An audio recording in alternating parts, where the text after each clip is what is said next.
is a secret. I know you like to keep it clean. No prying eyes to keep you honest. What do you hide when you hide with me?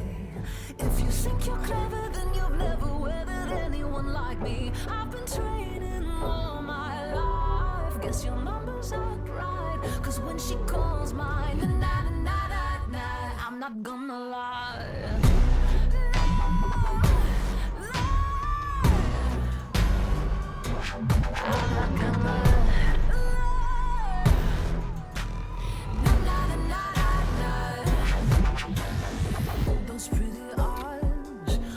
Hey, Mandy. Good to see you. Hey, Lord Forth. Happy Thursday. Now you're my latest favorite thing. Do you wanna play misbehave? Say the ways you plan to hurt me, abuse and drain me dry. Now you wanna know if you'll make it out alive. Nah, I'm not gonna lie.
Gazumba, good to see you.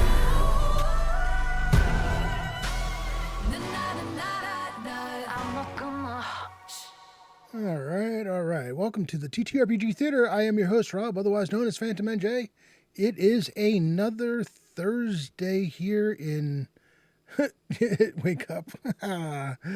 Oh my God. This weather is making it hard to wake up because it is... This is like the gross part of spring where you never know what temperature you're going to find when you go outside. Like I can still go out there in just a t-shirt to like take my dog out to the backyard or wherever he wants to do his business. Can't stand out there too long because I'll get the chills, but it is wet. It is there. The rain that is falling is like a cold mist.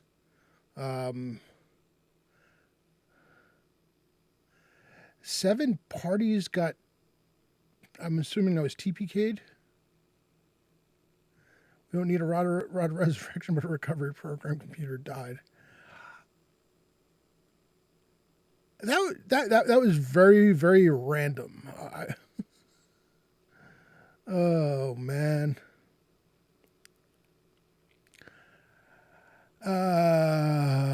Wow. It's hard to believe it's Thursday again. Where does the time go? It seems like we are constantly getting back to this point. Yeah, Mayuso, I fully agree. Listen, one of the reasons I love living up here is, the worst things that we have to deal with is occasional extremely heavy rainfall. There are times when the rain just keeps coming for days, and I end up suffering a little bit because I start getting groundwater, if the rain doesn't have a chance to get absorbed, I'll eventually get groundwater coming into my basement a little bit. Never too bad, just enough to be really a pain in the ass. Mandy, yeah, the week constantly flies by. I feel like I'm always right back here, and it's a little disconcerting, honestly. Oh boy, but yeah, it's the weeks go quick. But yeah, no, we get that heavy rain. We get cold winters, not Minnesota cold, but this winter was frigid. It was the coldest winter that I can remember in quite some time. In terms of number of days where we were just at 0 Fahrenheit or below for periods, which was really really brutal. We also got a lot more snow dumped on than we've had in a long time. I mean, I remember, we had snowy years. We had a lot of snow when I was growing up. Hit AC on. I've managed to avoid turning the AC back on. What I need to do is I need to get a second dehumidifier, one for upstairs, because as long as I keep the humidity down in my house, it'll feel really comfortable. Like my basement, the humidity down here right now is not bad, but then again, it's been cold for the last few days, so I haven't noticed it. But as long as I keep the humidity down, my basement stays pretty cool. And humidity upstairs is really it's the brutal thing. I can handle room temperature, maybe a couple degrees above room temperature. Once that humidity ramps up, I need the AC on just to take care of that more than anything. So a couple of side notes. We will be finishing up here sometime, probably around 10 of 7 Eastern, as I will be joining Jay on his stream for was this a 2-parter this week and next week, I think. Where I will be playing Gom the Confident, whose reason for being here has been altered, and I'm guessing by the trailer descriptions or whatever that this we're going to, and in terms of in story anyway, we're going to get a better idea of why, and that's fine. He has his current reason for existence, so it's all good. And Gam is I enjoy the character. He's a big meat shield, bit of a sweetheart, and just takes care of his people enthusiastically, I should add.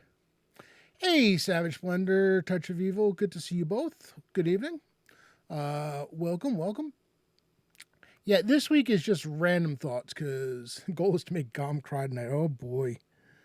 Oh. There's a story, Jay. There's. I'm waiting for, the Gom emotional scene is going to depend on what happens with a certain character and a certain item and what that ends up coming down to, because, and that's something we'll probably need to discuss, what that looks like and what is and is not okay. Because, but yeah, I don't want to spoil anything.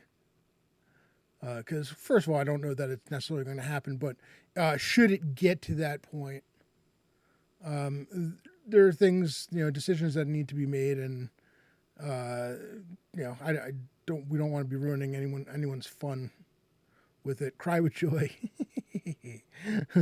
Cry with joy as his enemies fall before him. I like this idea. It's a good idea. But yeah, no, like seriously, random thoughts. There's just, I keep telling myself that I am like done with Kickstarters and backer kits for a while, and suddenly I find myself with a brand new batch of them out, and I backed the Drascara thing that Bad Bunny and company are doing, because I do like Shadow Dark, and the idea of having a very, very complete campaign setting for Shadow Dark, something that can actually be used as a campaign, I found interesting. I did back the Trudvig campaign setting for Dragonbane, because Dragonbane is a hell of a lot of fun, and it'll be cool to have a full-on campaign setting for that. Then I still have Mythic Carpathia, and then there's the Troll Lord stuff, which Oh man, it's funny. Even after sitting out a couple of the Kickstarters for Troll Lords, I still have more to come because the rest of Castle's Agig is coming, and I've already started, so I'm going to be continuing with that. I think as far as like source books, the source books will be used. You know, if I get a gift card or something, I'll use that and go that route. But I think I'm done. Maybe for brand new codices that they don't already have. Um, so additional races. I mean, like what kind of additional races you think of? I don't have any plans for any. Too bad, so sad. No, we do not do follower buying here. So thank you, SiriBot, for taking care of that. It's nice that I don't have to. It's great. Hey, DM Chris, good to see you. TLG and DC stuff. Well, I mean, the good news about the TLG stuff, I'm assuming you're talking about the next thing of Castle's Agig. It won't get collected for what, probably about a month or at least 3 weeks or so. So, but yeah, I mean, let me take a look.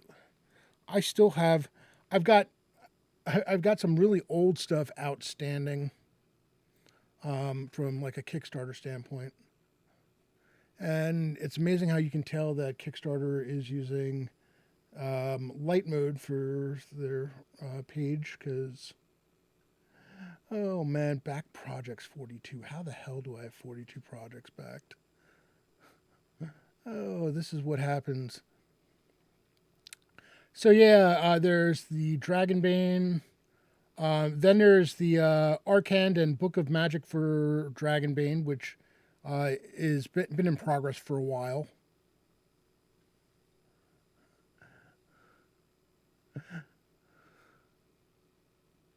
I saw that Savage Splendor. That's pretty cool. I mean, for me, I don't know that there are any additional races that I need. Um, One that I might consider, but only if I did a campaign in a different area, is I like one of the 5e races that I like is the Goliath. I think the Goliath is for the, half giant type or the miniature, not quite full on giant. Just because I don't like the half ogre idea. The the whole thought process of how half ogres are created kind of skews me out a bit. I'm like, yeah, no, no, I just can't. I mean, half orcs can be bad enough, especially if you're half orcs. If you go with the full on pig orc, that just. Ugh. But yeah, I've got Mythic Carpathia for Vaesen still out. I've got the Bastions and Guildhalls modular map maker from Shea and Piku, which is kind of cool. I need to do more playing with the beta because I was in early enough to get on the beta for that. I want to see. I haven't had a chance to try it lately to see what they've added to it. But the idea of being able to really make up quick guild halls and like character or class specific bastions is neat. Especially since my attention span with trying to learn mapping programs is a squirrel. Hey, what? Yeah.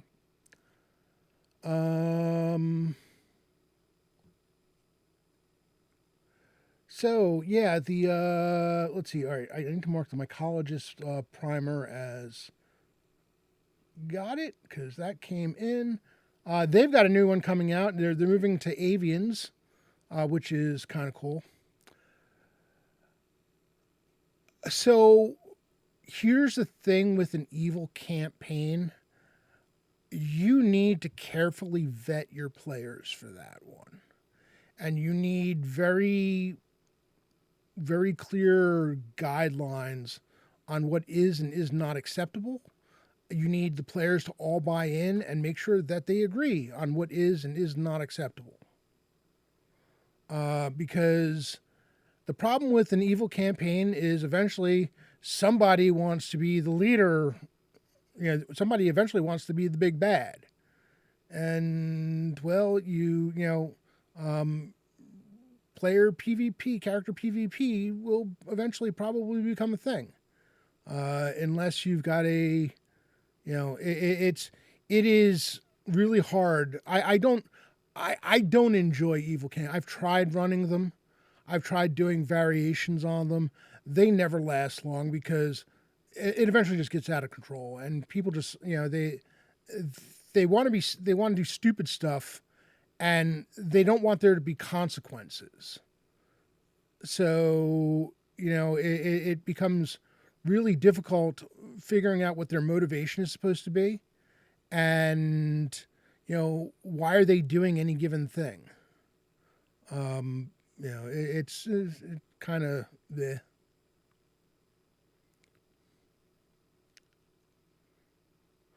Well, that's cool. Orcs, goblins, are halflings, so you have to convert and write up ancestries. Yeah, hey, listen, it's that's really cool.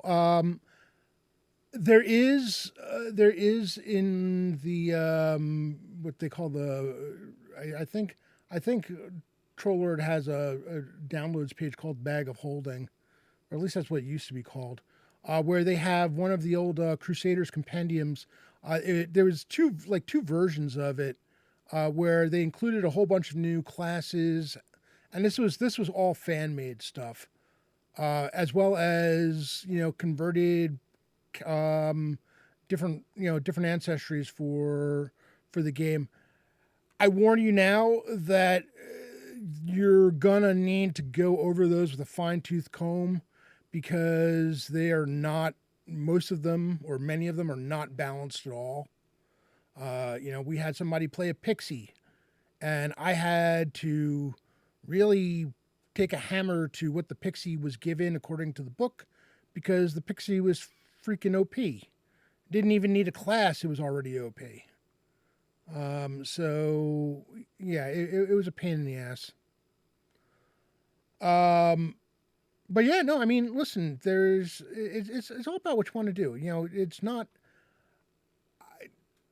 you want to take care and make sure that you're keeping it, fairly in line with how much the other classes or how much the other, ancestries can do. Yeah, it's completely fan made, so it's and I don't even think it's one person. I think it's a compilation of stuff that people submitted, because it's all over the place. There are all kinds of interesting concepts in there, at least starting points. I'm more concerned because of the fact that I'm doing a Greyhawk world. Again, stuff that makes sense for the world I'm playing in. I don't have a problem with riffing on things. Could I eventually do an Aarakocra player character ancestry? I could. I'm not thrilled with the idea of having one that can fly, because I find that ends up becoming problematic.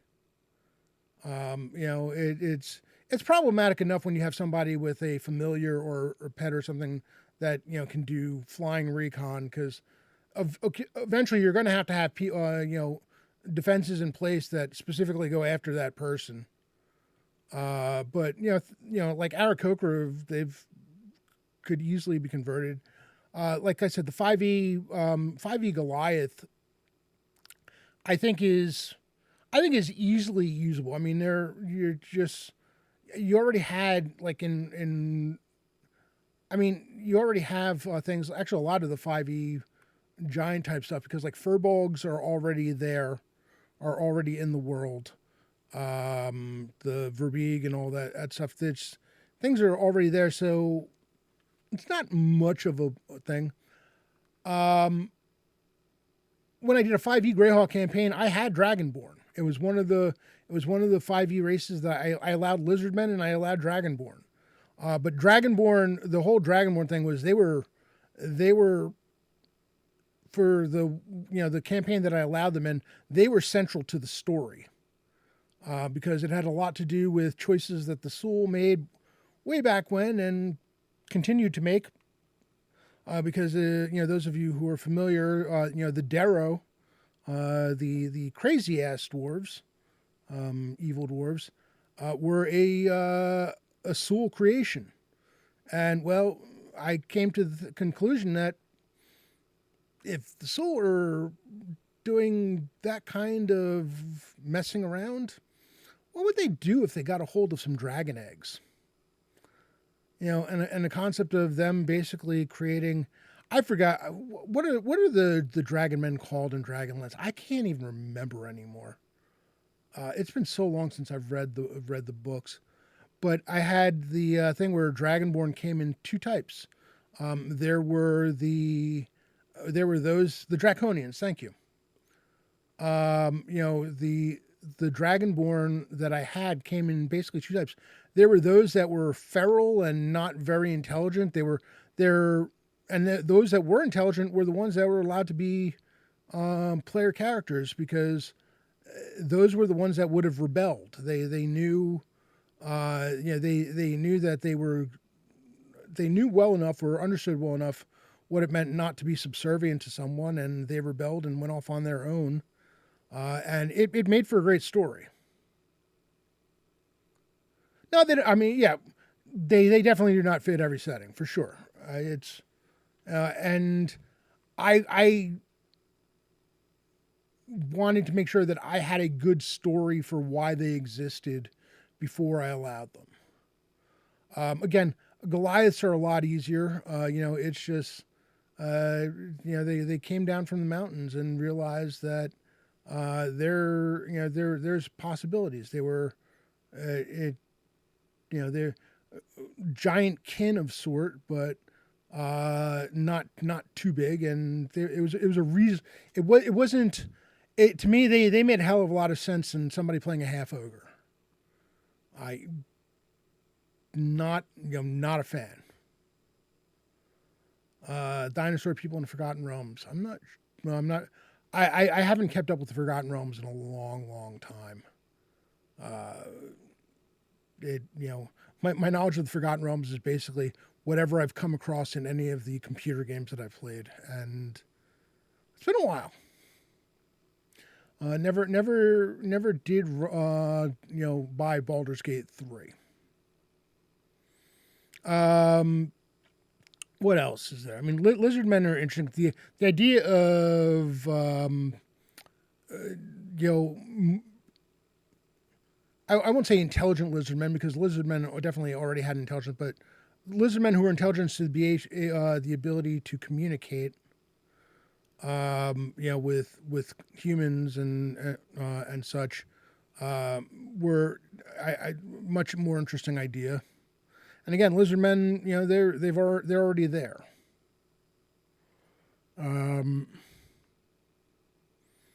There were others for sure. I know there were.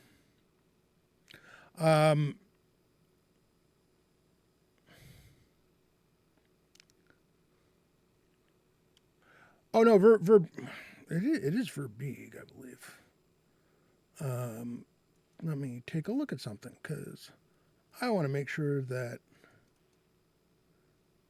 I mean, I know that there's definitely the Furbolg. Furbolg are a thing. Monsters Compendium 5.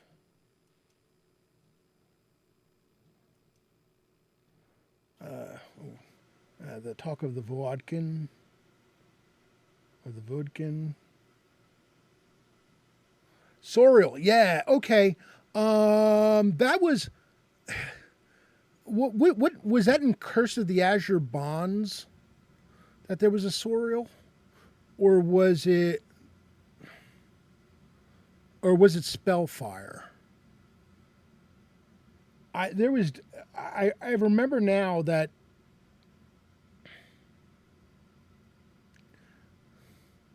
your lizards come in 7 casts.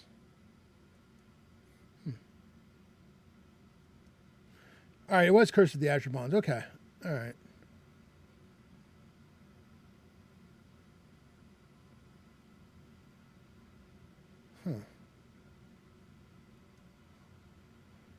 Okay, maybe it was not in this particular one.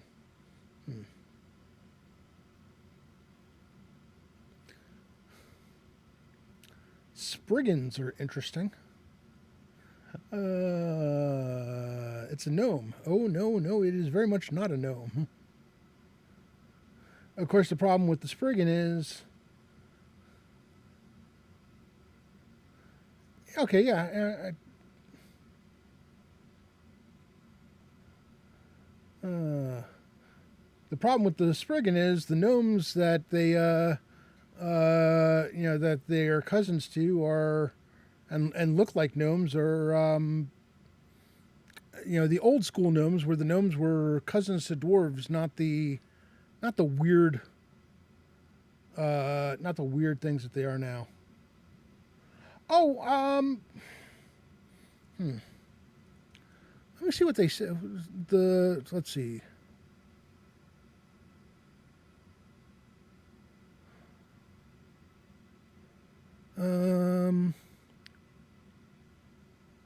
Well, okay, so the 2E Spriggan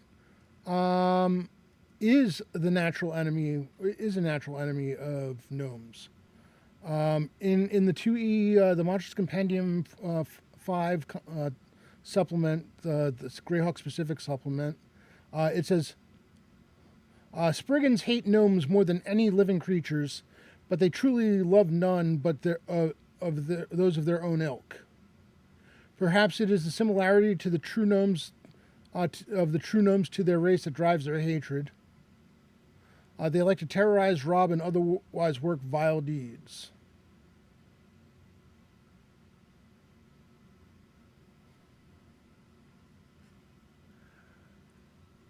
Um.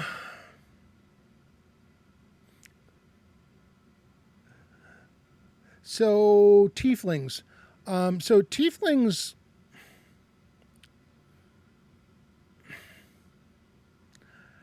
I Tieflings are not for me. First of all, tieflings had a different name, as far as what they were, because I believe I used himself is technically a tiefling, or would technically be. I mean, he's a demigod, but they're as a player character race. Even if I allowed them, they would need to be. Yeah, I mean, all of those. If I allowed any of those three, they would need to be like a very extremely rare occurrence. The kind of thing where the old joke was, yeah, sure, you can play a drow if you want to. Everybody's going to want to kill you on sight, for the most part. But with tieflings, it's the kind of thing where you need to pretty much stay hidden all the time because you're going to freak everyone out. You look demonic. So I mean, they're not for me. Aasimar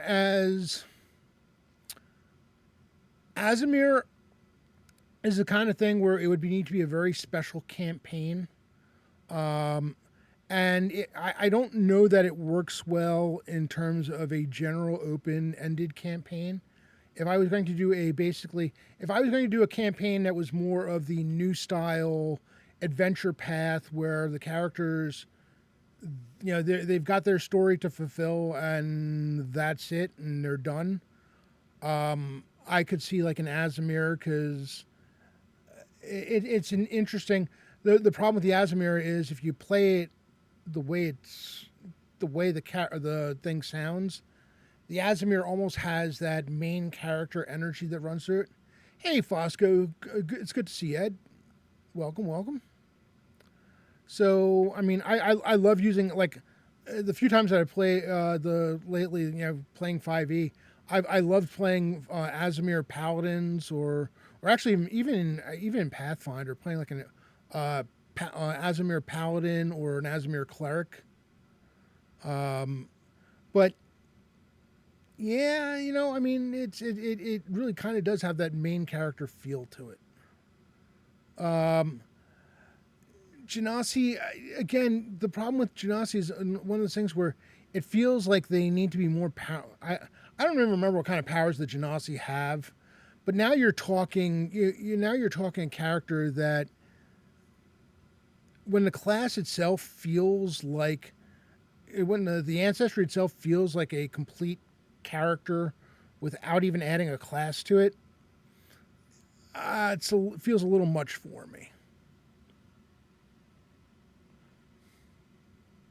Now, the idea of having an elementalist where the elementalist class kind of ends up at higher levels morphing, the player character ends up kind of morphing into a Genasi. That has possibilities. That's something I might want to explore.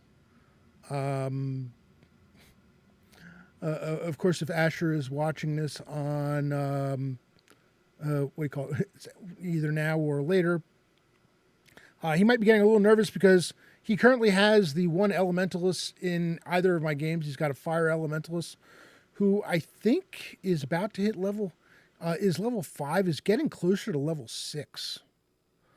So the fire elementalist who has fireball now. So things are getting interesting on that front. Getting closer to level, I might have a far way to go. I don't remember. I think I'm pretty sure the fire elementalist XP table is even more punitive than the straight up wizard one is. When I put it together. But yeah, like an elementalist kind of end up morphing into a Genasi as their elemental powers take, the elements give and the elements will take, and when it kind of takes, after a while, it kind of eats at your humanity. It's such. There might be benefits to that. Might also help explain some of the at-will powers that they get to do once or twice a day. So, I only plan at this point in time. I only plan on doing the 4 major elements for the elementalists. Yeah, I use that, and I use a lot of basically there's a lot of the same tools that Jay uses for his elementalists. So I don't know. I think I have like all the spell lists that uses. I may not be allowing all the same spells because there are some spells that I wasn't crazy about that I might have nixed, but there are some differences there, but like with CNC, when you put a class together, when and how when you get certain abilities and how many abilities you get at certain levels impacts the XP table to start with. So I couldn't necessarily load them up with abilities on special stuff at first level. So that they get it a little more slowly. And there's some give and take between those and the thing. But yeah, I did kind of work off of the 2E elementalist thing in order to kind of get an idea of what I wanted to do with this. But yeah, it's right now. I think fire is set. Earth elementalists are close to set. I have not yet worked with the water and air. I'm not entirely sure what I want to do with water because I know there's Jay does the water where there's, I think one of them like focuses on acid and stuff like that. I'm not sure if I'm going there with that. And then, figuring out the air one is another thing. But so far, I've got fire is done. Earth is almost there. Acid and cold. Okay, that's what you did. There you go.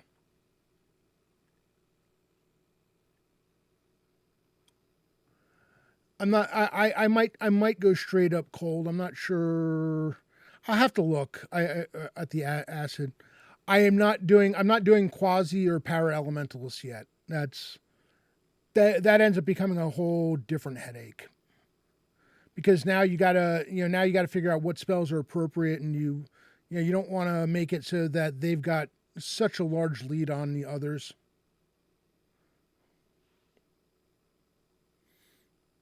Nice. Um, so with like my elementalist, where wizards get a bonus, either first, anywhere for a bonus spell from first possibly to third level, depending on their intelligence. My elementalists do not, because they get other special stuff, like they get the ability to do the upcast, a 1d4 upcast, in terms of the caster level for a given spell once a day. Hey, listen, a dwarf earth elementalist is a cool idea. I like it. Yeah, I am not surprised that it took a long time to put together the quasi and para, and again that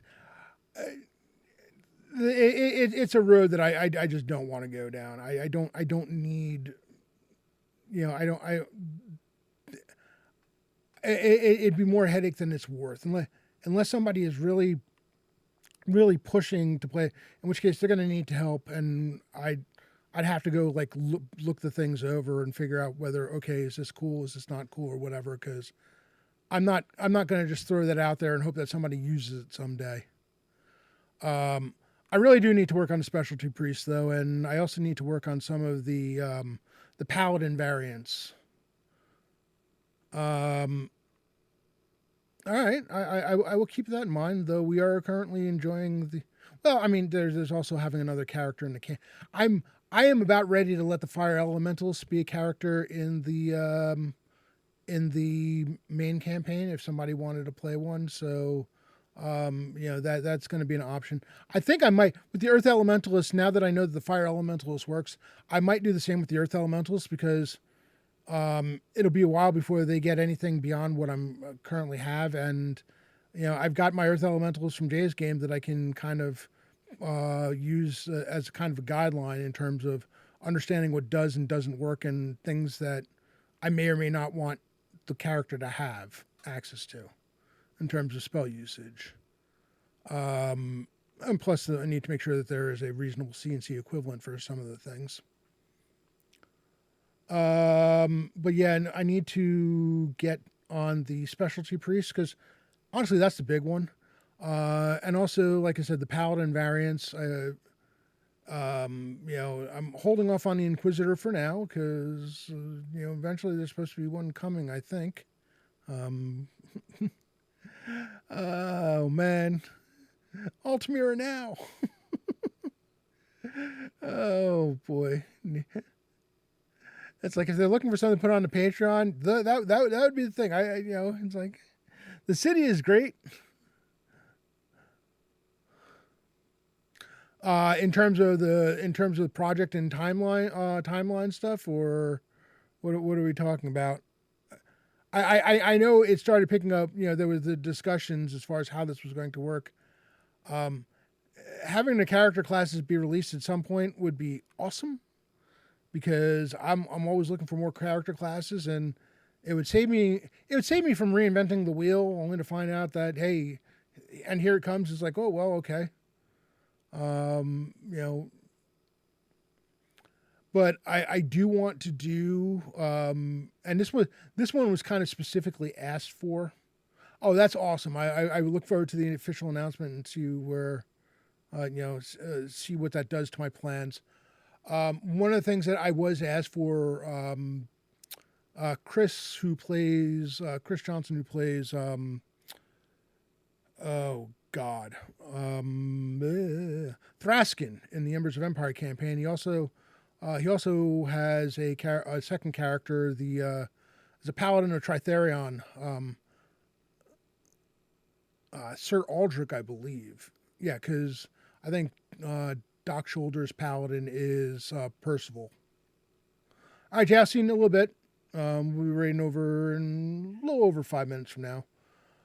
Had asked me, regarding because Tritherion is really not a lawful good god. In fact, Tritherion is really not lawful at all. It's more on the chaotic side. So we talked about there's a organization of things for, and I forgot what the name of the group was. I'd have to go look.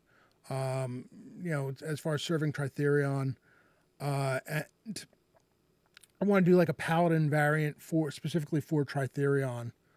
And I told him that I'd let him retcon his character into the Tritherion champion, whatever we decided to call it. I can put a wish list up there with the understanding that there are things that are not going to happen. It's just there, or if it's going to happen, it's going to be a long time before that, before it sees the light of day.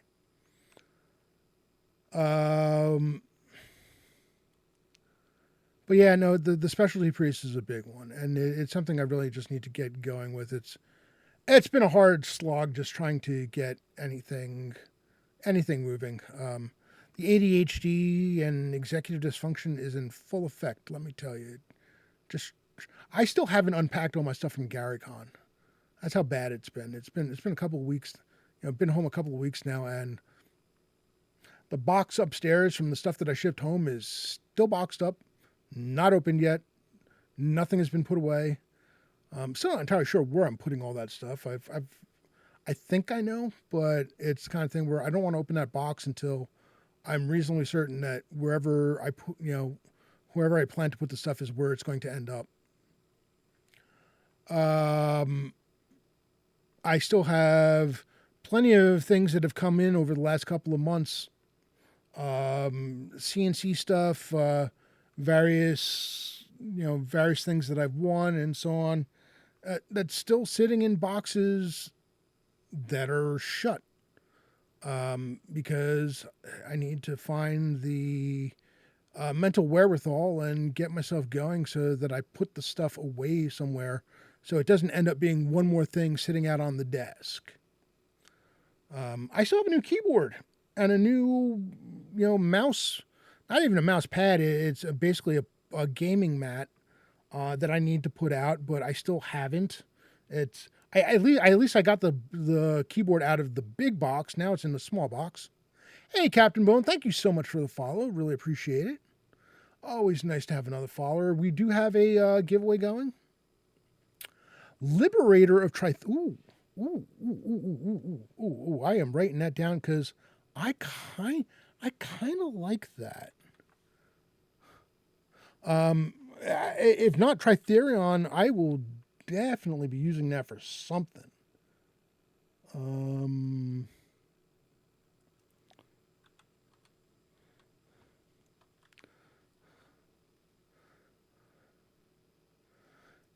Any progress is progress. It helps. Honestly, it helps when the progress is visible. Because right now, it's like whatever progress I make, it constantly feels like it isn't really visible. Liberator. All right.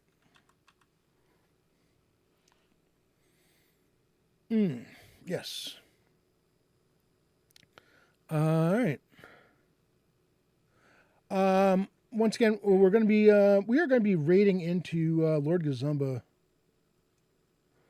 Not, as long as it's not those blind bastards. No, nobody. The Valorous League of Blindness is not up for that. Yeah, I like I said, I go to the wiki and I kind of look to see if there's anything that any mention of groups and such within that would help give a name, but Liberators, especially for a chaotic god, Valorous League of Jerks. I love the fact that at the table we ended up with 3 out of the 5 3 out of the 5 characters that were there for the session where the in that happened at Virtual Greyhawk Con, where the Valorous League was found to be actively, actively working. The V Lodge. I love the fact that all 5 people that by the end of that session, when the one guy had to leave, we had 5 people who all had characters in the campaign. And it was nice that, I was able to put one character near death and you were able to save them, despite the fact that it was really touch and go there for a minute. I honestly was not sure that Lee's character was going to survive. All right, so we do have, like I said, we do have a giveaway. Exclamation point ticket to enter. It is through Trollord Games, our fine sponsor, maker of Castle and Crusades, Amazing Adventures, publisher of a lot of legacy Gary Gygax materials that are going to be coming out, either are out or coming out over the next few years, including Castle Zagig, the